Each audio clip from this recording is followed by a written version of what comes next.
Conversemos es una producción de la Iglesia Diálogos y Fe de Bogotá, Colombia, que busca la participación comunitaria en la comprensión del texto bíblico, porque la profundidad espiritual no es incompatible con el pensamiento crítico.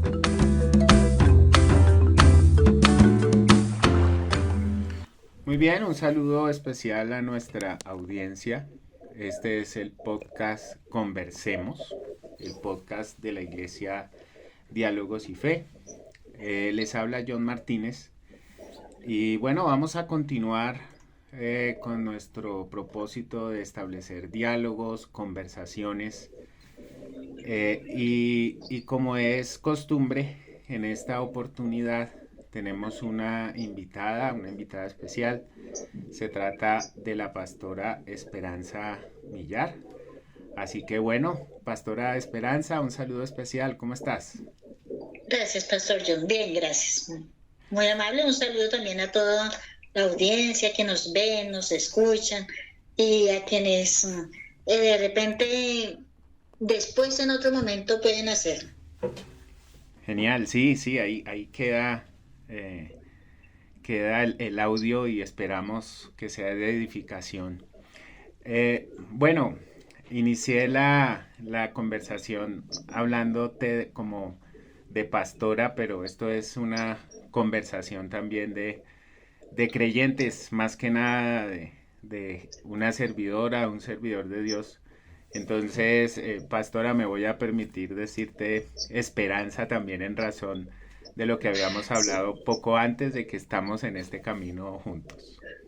Pues mira, quería contarte algo, es que realmente en la comunidad en que nos congregamos, que es una iglesia de fe, generalmente me decían pastora. De repente aprendí que no es lo que el título que me otorguen o lo que sea, sino que sencillamente soy tan igual. A veces los títulos nos separan de la gente. Entonces, cuando se le llama a alguien siempre por el título, puede ocasionar dos cosas. Una, casi como engrandecer al personaje al que se le da ese título por el estatus que socialmente se le da, y por otra, hacer que los demás se sientan más pequeños delante de esa persona. Entonces, generalmente en la iglesia me dicen Esperanza. A algunas personas, los abuelos y los que ya son más que les cuesta, me dicen pastora, pero por lo general yo soy Esperanza. Entonces, a mí creo que eso me encanta, tener que decir pastor también me cuesta a mí por el medio en que yo me muevo. Realmente evito tener como cosas y relación con mucho pastor que quiere sus títulos. Entonces, para mí es un honor estar con alguien muy, muy par mío. Gracias, John, por eso. Por favor, suscribo exactamente cada una de sus palabras. Me ha sucedido lo mismo y pienso exactamente igual. Si las hubiese puesto en un texto escrito, yo las firmo como propias. Así que... Qué rico que en eso nos podamos por lo menos identificar. Sí, total. Y yo creo que eso también hace parte de este tema que queremos hablar, que queremos conversar en un ratito, que es la espiritualidad. Ahí se está expresando nuestra espiritualidad. Y también me ayudaste a adelantar un poco acerca de tu presentación. Pero por favor, Esperanza, danos una luz acerca de ti, qué haces, lo que quieras compartir para nuestros oyentes. Ok. Digamos que yo inicié en esto de la fe cristiana, pues desde que nací, mis padres fueron pastores. Desde ese momento yo ya nací en una iglesia cristiana evangélica tradicional, es decir que yo soy podríamos decir, de vieja data. Por lo tanto, pues no he crecido toda mi vida en este medio, solo que he alcanzado algunos, digamos, rumbos o líneas de pensamiento diferentes, ¿no? Entonces, luego por ser, digamos que es un legado de bíblico, de fe, sobre todo de mi padre que lo tomó mi padre era un maestro para mí, yo siempre aprendí de él, entonces ahí fui como heredando todo eso del análisis, del estudio bíblico. Luego entonces entré a estudiar en un instituto bíblico, me casé con una persona también que los dos terminamos en este mismo medio, como casi todos los pastores, como el puesto heredado, ¿no? Ok. Entonces, seguimos esa tradición pastoral. Estuve en una iglesia tradicional famosa en Colombia por casi 20 años. Ahí empecé a estudiar. Entonces estudié ciencias bíblicas, estudié una licenciatura y eso nos hizo crear unas barreras muy fuertes, ¿no? Claro. Y es que en su momento nosotros los creyentes del común o algunos pastores no deberíamos tener mucho conocimiento respecto a algunos temas, algunas limitaciones. Bueno, se dieron muchas circunstancias, así que salimos de ahí. No muy bien. Mentiría si voy a decir que salimos con las puertas abiertas.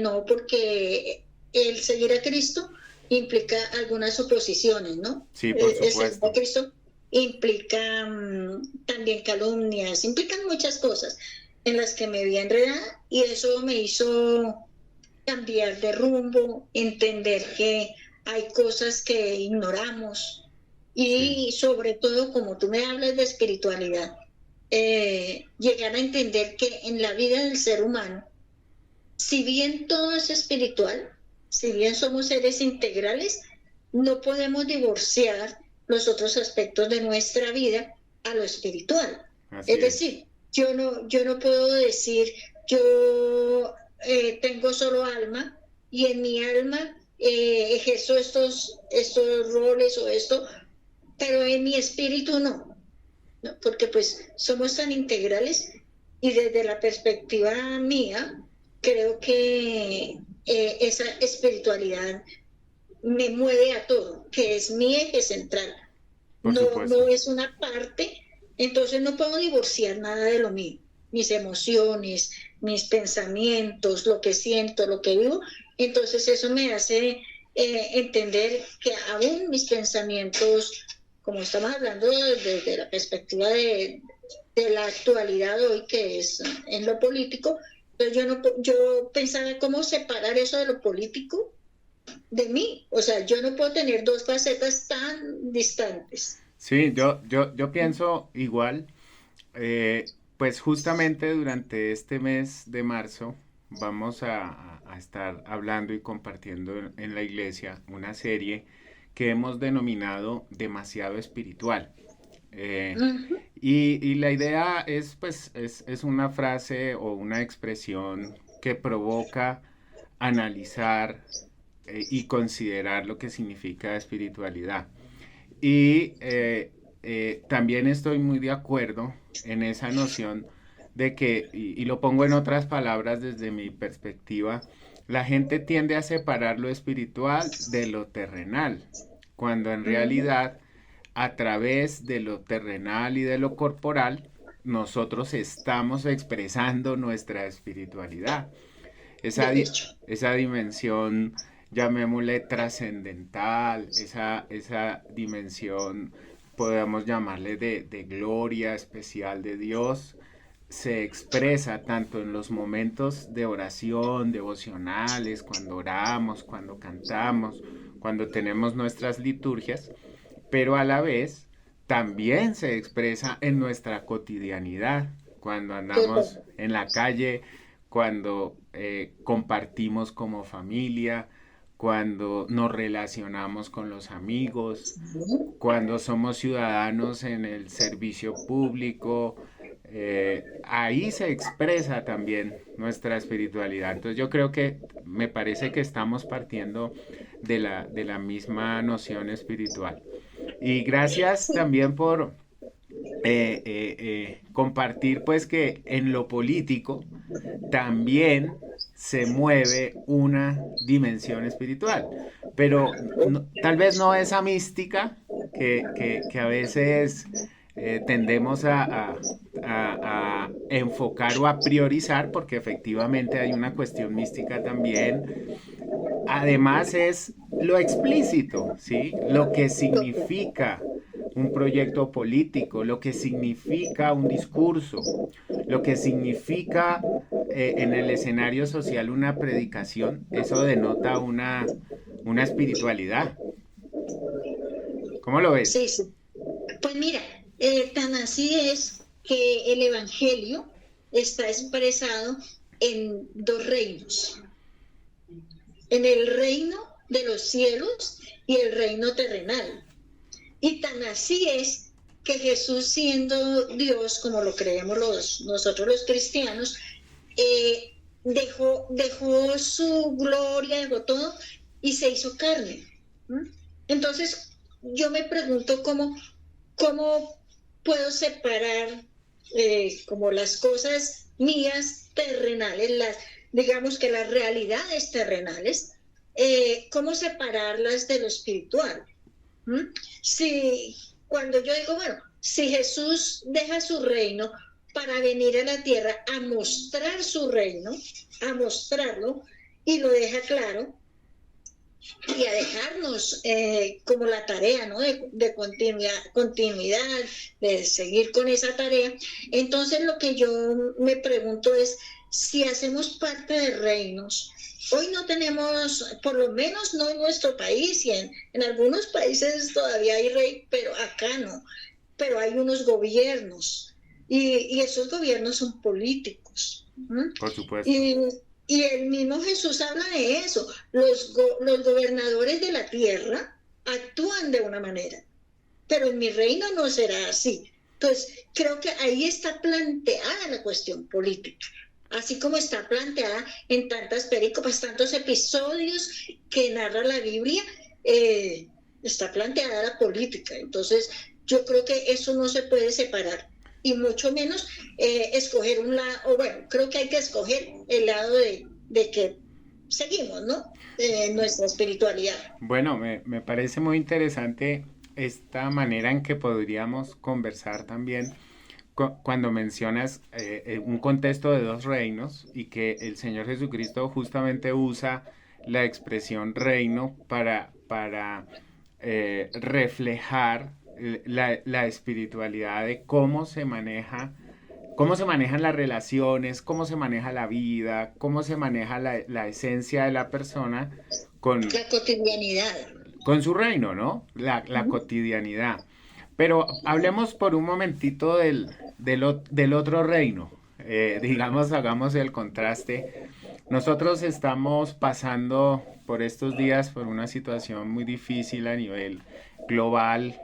Se expresa claramente el dominio, el poder, la explotación del ser humano, la explotación de los recursos naturales. Y pues todo esto está exacerbando y calentando el mundo en una guerra, en unas múltiples guerras. Y bueno, tenemos que expresar y pronunciarnos, porque ahí, a través de esas guerras, se está expresando la espiritualidad de ese otro reino, que es un reino terrenal, humano, que es un reino promovido por estas personas que ostentan el poder. Y también en nuestro escenario local, pues se ve como un correlato de esta misma situación. No dejamos, tristemente, no dejamos de estar en guerra, porque todavía hay violencia armada en Colombia. Una situación en este momento en donde estamos en un contexto de elecciones, nos despierta cierto temor. Hemos tenido ya precandidatos a la presidencia asesinados, digamos, una persona en este momento. Sí. Y ahí es perceptible la manipulación de la información en estos tiempos de redes sociales en donde se tergiversa, en donde el escenario periodístico a veces no hace con suficiente rigor todas sus investigaciones, entonces tuercen la verdad, no reconocen su propia ideología.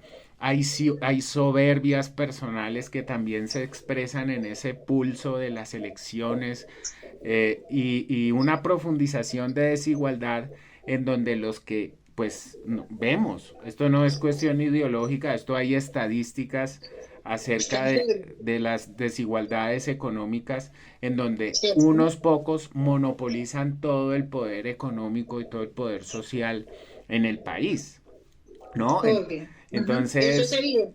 claro, no estamos hablando, estamos hablando de, digamos, de alguna manera de algunas organizaciones, instituciones académicas, técnicas, muy técnicas en lo económico que nos dan a entender pues esa situación. Y todo eso refleja una espiritualidad. O sea, no solamente es Total. en la oración en que podemos identificar el diablo, el demonio, ¿sí? Las fuerzas del mal, sino que también las podemos ver su actuar concreto en cómo se asesina gente, en cómo se humillan personas, en cómo se quieren condenar personas a continuar viviendo esa soledad utilizando la figura de Gabriel García Márquez, ¿no? En homicidio, en violencia, en dependencia, en explotación y demás. Sí. Yo quisiera, digamos, en ese escenario, y pues seguramente compartes esta misma visión, ¿no? Y aprovechar por ahí, aclarar y decir a nuestra audiencia que, pues como estamos hablando de espiritualidad este mes en Diálogos y Fe, que es el nombre de nuestra iglesia, pues queremos hoy que sale al aire el 8 de marzo, que es día de elecciones en Colombia, pues hablar de Sí. esto, justamente hablar de esta situación. Por eso yo quisiera preguntarte, Esperanza, en tu iglesia, ¿no? ¿Qué valoración hacen de este contexto político? Y qué puedes decirnos de la espiritualidad que se ve, por ejemplo, en estos días en Colombia con respecto a las elecciones? Bueno, voy a responder este primero en cuanto a la comunidad local. Nosotros somos una comunidad pequeña de gente en su gran mayoría adulta mayor. Eh, digamos que hemos trabajado muy abiertamente el tema, no hablamos, digamos, de política como directamente, ni estamos lanzando ningún candidato, no les decimos por quién toca votar, ¿cierto? Porque creo que ahí tenemos uno de los problemas que se está ejerciendo y es la manipulación para decir, bueno, este es el candidato por el que vamos a votar todos. Digamos que nos cuidamos un poco de eso, pero sí lo que hemos venido trabajando hace mucho tiempo, pero especialmente en este periodo, es en colocar a nuestros hermanos y hermanas sobre una realidad. Y es que tenemos que aprender a ser críticos. No a lo que nosotros comúnmente decimos comer entero, sino que cada una de las personas tiene que aprender a razonar, a leer, a interpretar. Entonces, una de las cosas que estamos tratando de hacer es decirles, cuando usted mire una noticia con respecto por ejemplo, en estos casos de la política, y en nuestras reuniones hemos hecho ejercicios como tal de colocar algunas noticias falsas en español. Entonces, lo que hemos tratado de hacer, ustedes creerían, compartirían esto, ¿qué harían? Entonces, lo que hemos tratado de decirles, ustedes tienen que analizar lo que dice, ver si es real y buscar la fuente. Busquen la fuente y conociendo la fuente podemos saber de dónde viene eso y por qué esas verdades. Entonces lo que estamos tratando de hacer es como concientizar a la gente que tiene que aprender a ser crítica. Les hemos dicho, averigüen fuentes, pregunten hoy en día con la IA, con todas esas tecnologías Ah, Averigüen si es real eso, si no es real, averigüen, sí, inicialmente sus fuentes, por qué lo dicen. Entonces, digamos que hemos estado en ese ejercicio, no diciéndole a nadie, vote por este o por aquel. Sin embargo, yo sí creo que tenemos muy claro, porque aunque no lo decimos, estamos votando y vamos a votar todos a conciencia, ¿sí? Entonces, ¿qué es lo que hacemos con respecto a eso? Es tomar nuestra espiritualidad, como tú dices, que es tener en cuenta cómo reaccionaría Jesús. Nuestro modelo es Jesús, el reino de los cielos está expresado en Jesús, ¿cierto?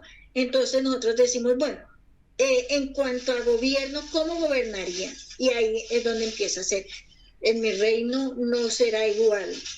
Entonces, si nosotros buscamos cómo elegir, tenemos que buscar nuestro modelo a seguir, y si a esa persona que vamos a elegir, ¿qué es lo más cercano? No podemos decir que ese va a ser porque es que ese va a la iglesia o porque ora, porque no. No, lo que nosotros tratamos de decir es qué es lo más cercano al proyecto de Dios. ¿Mm? Y en el proyecto de Jesús, siempre lo más cercano serán los pobres. Yo soy de las que sí creo que Jesús tenía una predilección por los pobres y por los necesitados. Entonces, si en el proyecto en el que yo estoy, no que me lo diga, sino que yo estoy segura que en ese proyecto se va a incluir y se va a ayudar al pobre, se va a ayudar más al campesino, a la campesina, al necesitado, se va a proveer herramientas. Yo decía que es más político, por ejemplo, en la Biblia, que la economía. Por eso me encanta ver tantos episodios de la Biblia que nos habla de la economía, del bienestar de la gente, de la salud de la gente. Entonces, ¿qué más político que quién va a beneficiar al pobre con un buen salario? claro. Eso es muy político. Y la escritura tiene varios episodios con el que pues podemos sacar conclusiones, ¿no? Claro. Entonces, de esa perspectiva, lo que nosotros hacemos en la iglesia, en nuestra congregación, es háganse críticos. No, muy bien, excelente. Fíjate que, bueno, aquí en la intro o el jingle que llaman de este podcast, decimos que el espíritu crítico no es incompatible con la fe. Podemos tener fe y creer en Dios y tener espíritu crítico. De verdad que yo celebro mucho eso. Y eso es lo que necesitamos hacer en las iglesias. Y hace poco también estuvimos dando una indicación por escrito, por redes sociales, por nuestro canal de WhatsApp, en que la gente no puede sentirse cooptada a votar por determinados candidatos, que todos y todas tenemos nuestras elecciones y preferencias. Nadie puede ser acosado por pensar y por ver tener los lentes de la realidad de un determinado color político, cualquiera que éste sea, porque aquí nos une Cristo, aquí nos une Cristo.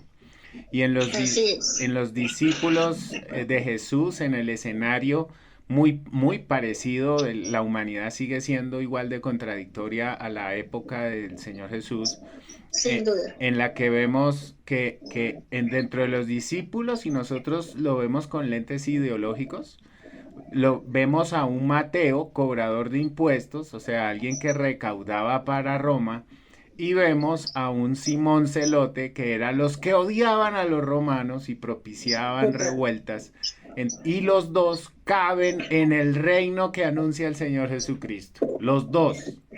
Entonces, no podemos censurar absolutamente a nadie. A nadie, a nadie. Yo quisiera pues aprovechar esta plataforma para insistir en eso.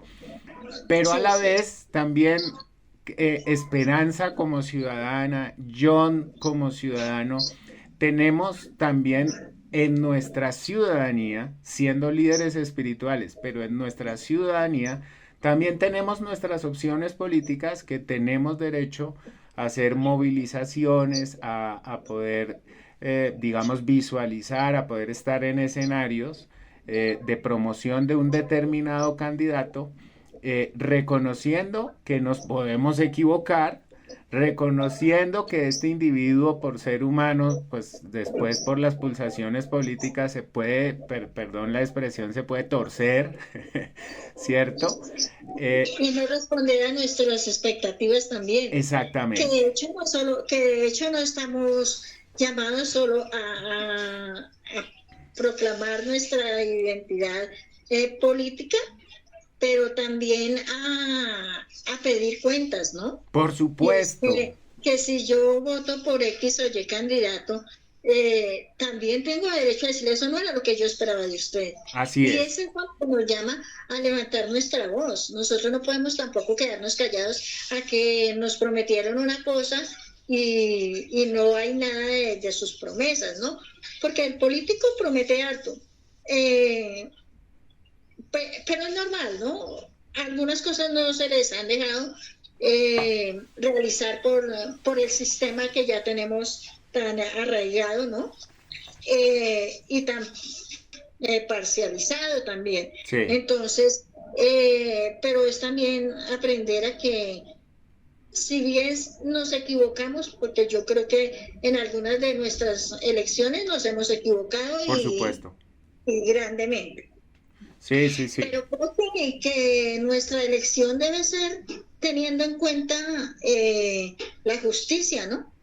Claro, claro. Sí, sí, yo creo que en esta conversación hemos hilado por ahí en algunos elementos, filtros que tú mencionabas, por ejemplo, la necesidad de que la política sea servidora de los más vulnerables y que genere equilibrios ahí, mecanismos de equilibrios y que evaluemos la dimensión espiritual del sistema económico como tal para ver qué ajustes como ciudadanos debemos hacer y ahora pues que nosotros y nosotras en esta posibilidad que tenemos de interpretar la realidad como ciudadanos creyentes podamos hacer nuestras opciones pero no cooptando absolutamente a nadie y dejando la libre conciencia como también lo señalabas en relación a tu iglesia. Pero finalmente, Esperanza, en relación, por ejemplo, a la dimensión económica, algo importante por ahí, por el cual también uno puede pensar, es este texto muy conocido que es una respuesta de Jesús a gente que lo acosaba, a gente que estaba detrás de él, a ver en qué podían hacerlo caer. Y fíjate la dimensión tan crítica profunda de Jesús, que esta gente le apuesta, uy, aquí le vamos a sacar algo en contra de Roma, le vamos a sacar una crítica y vamos a poder acusarlo como subversivo, como alguien que está en contra del sistema. Entonces le preguntaron, después del cepillo ahí, ¿no?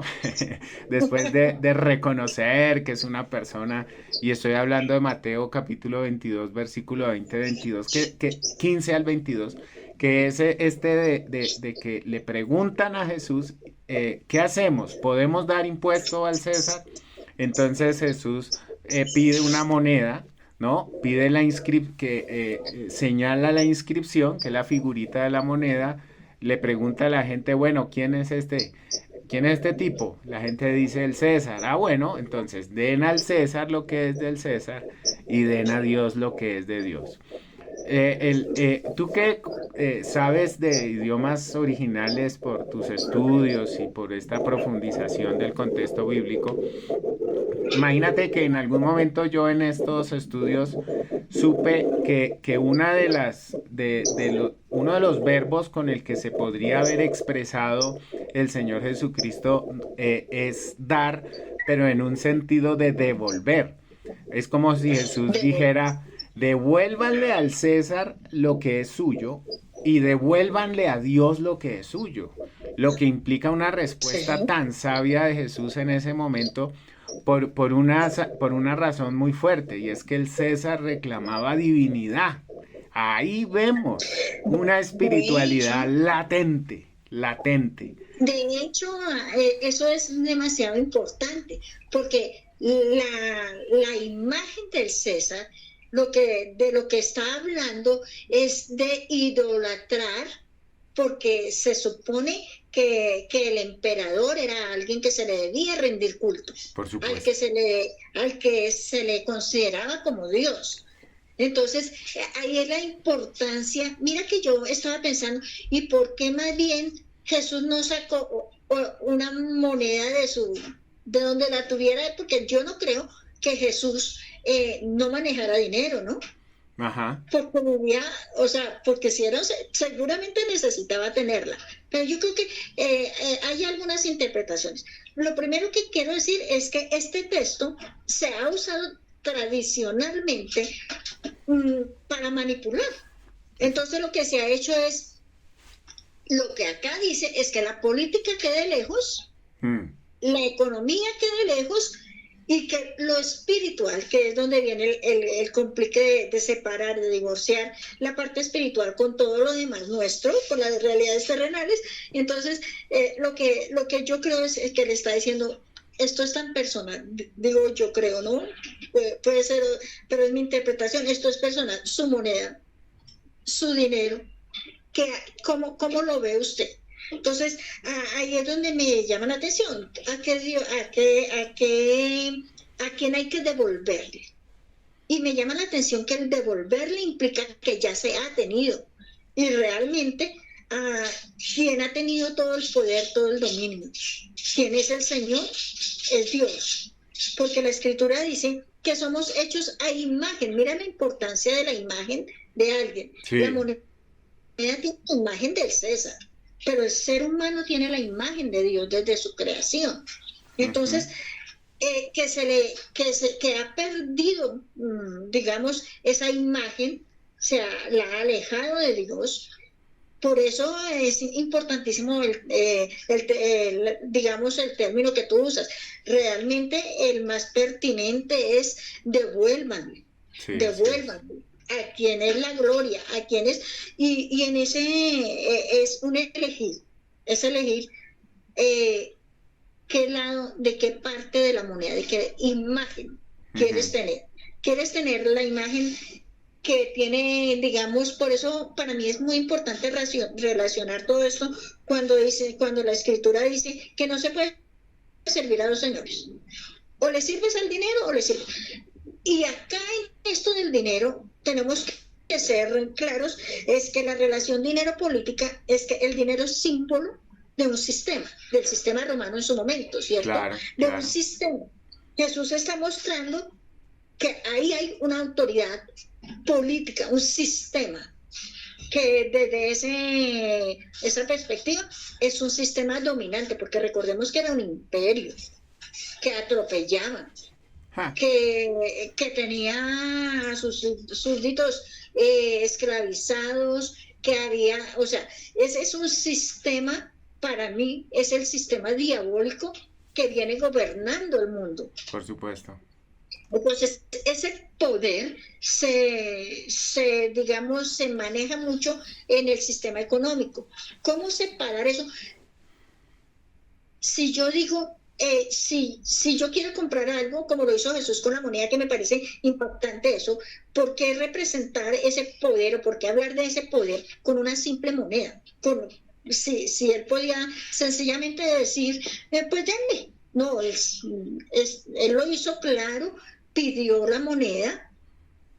Y se la dieron, no la tenía.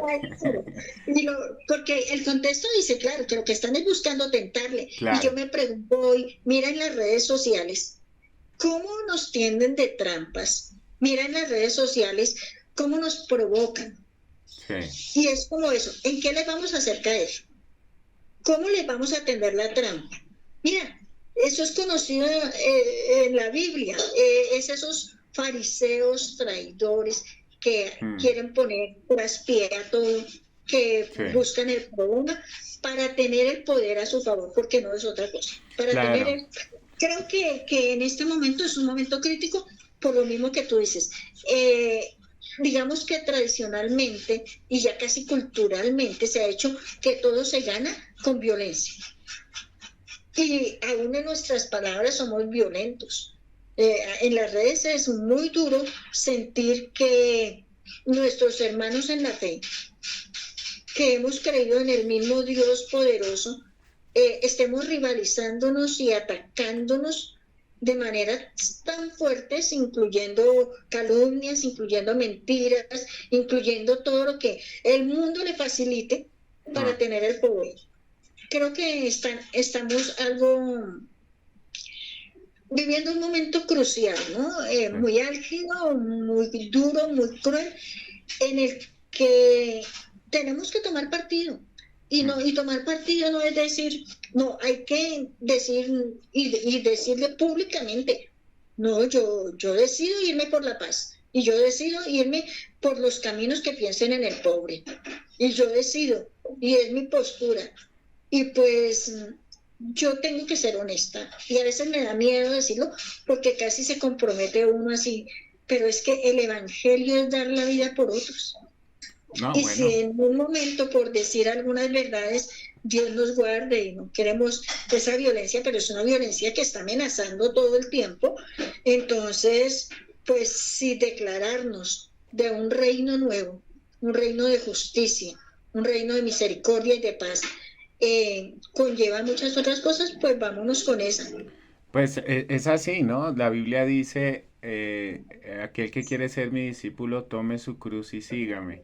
Exacto. Y eso era el riesgo de enfrentar el hostigamiento político, militar, policial, represivo de la época, Sí. por constituirse en seguidor de Jesucristo. Okay. Bueno. Yo tengo que identificarme, mira, John, yo tengo que identificarme y decir, bueno, ¿a qué imperio pertenezco? Sí. ¿A qué imagen pertenezco? Y si tú decides seguir la imagen de Jesús, traes todas las consecuencias. Bueno. Las asumes. No, es una buena pregunta, ¿no? ¿A qué imperio pertenezco? ¿Cuál es la imagen que yo estoy reflejando en mis elecciones y mis preferencias? La imagen de César. Son como preguntas ahí derivadas que por ahí le dejamos también a nuestra audiencia. Ay, Esperanza, quiero agradecerte enormemente este tiempo. Se nos ha pasado el tiempo súper rápido, pero yo creo que hemos podido hilar unos asuntos tan fundamentales, tan trascendentales, y confiamos en Dios y que a través también de nuestra buena voluntad y de ese poco discernimiento, llamémoslo así, que tenemos a través de estos años de experiencia de servicio en las iglesias, podamos entregarle algo que a la gente le sirva y que se cumpla el propósito de Dios en este país. De verdad, muchas gracias, Esperanza. Gracias por tenerme en cuenta, a la audiencia por escucharnos. Y pues qué bueno que podamos seguir compartiendo espacios como estos, pero quisiéramos, o de mi parte por lo menos quiero, que sea grato escuchar las noticias que esperamos, que sea elegida la persona que esté con la gente y con el pueblo realmente. Sí, no, y las personas, esta configuración del Congreso de la República con la que nos jugamos en este marzo 2026, que sea lo mejor en función de la justicia, de los desfavorecidos. Podemos también incluir y decir, ¿por qué no?, de la seguridad ciudadana, de la libertad, Sí. del respeto social de la propiedad privada en un sentido, digamos, democrático, en un sentido de Estado de Derecho. Bueno, ahí podríamos decir un montón de cosas.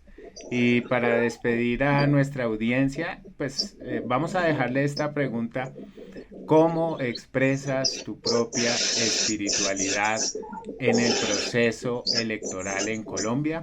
¿Cómo expresas tu propia espiritualidad en el proceso electoral en Colombia? Bueno, muchas bendiciones. Despedimos a nuestra audiencia. A ti igual, John, muchas gracias a todos. Bendiciones, pero quiero aún dejar una reflexión. No basta con orar. Es necesario orar, pero es necesario tomar cartas en el asunto. Vote. Y pídele al Señor que le guíe. Entonces esperamos que estas elecciones nos ratifiquen nuestras espiritualidades. Así es, no basta con orar. Muchas gracias. Chao, chao. Gracias.